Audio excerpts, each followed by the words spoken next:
Senator Prose.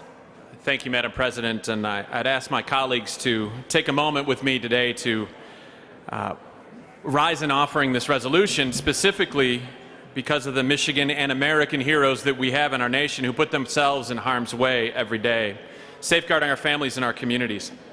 15 years ago, as we know, September 11th saw some of the greatest loss of life in American history. New York, Washington, D.C., and Pennsylvania. But it's a tragedy that did, in fact, unite us as Americans. I believe that's a testament to our nation and our nation's resolve that when attacked, we came together as a stronger nation dedicated to the ideals of freedom and liberty that make us so strong. 9/11 illustrates that freedom, the fact that it is not free, and reminds us that our country has a great way of life worth defending.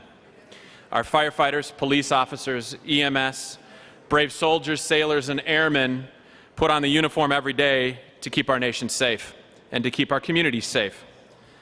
Our nation has had a lot of challenges this last summer, a challenge that certainly has impacted each and every one of us in our communities.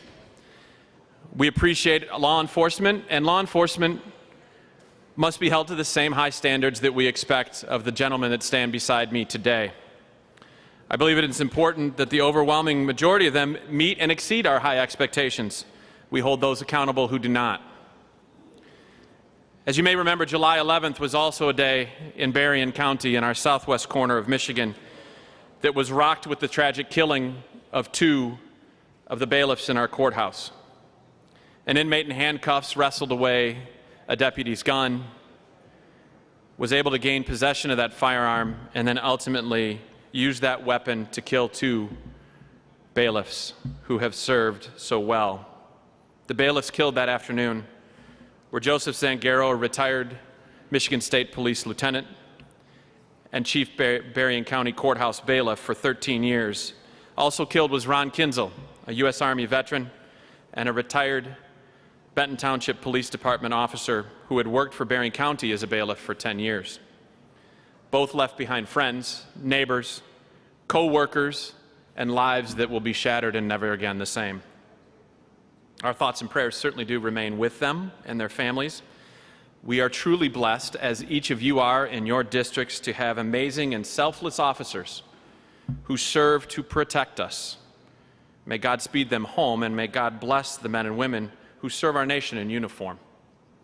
Today I'm joined by Sheriff Paul Bailey and Courthouse Chaplain Deputy Brian Hall, representing the citizens of Berrien County, the families of our fallen heroes, and in fact the memories of Joseph Zangaro and Ron Kinzel. Madam President, I'd like to ask for a moment of silence at the end of this statement to honor the men and women who serve our state and our nation in uniform, and for the brave first responders as we commemorate the memories of those 2 bailiffs in Berrien County here on this anniversary of 9/11. And I ask that my comments be included in the journal. Thank you, Madam President. Thank you, Senator Prose, for those remarks. If every member would stand for a moment of silence for the memories of the 2 brave men lost in Berrien County.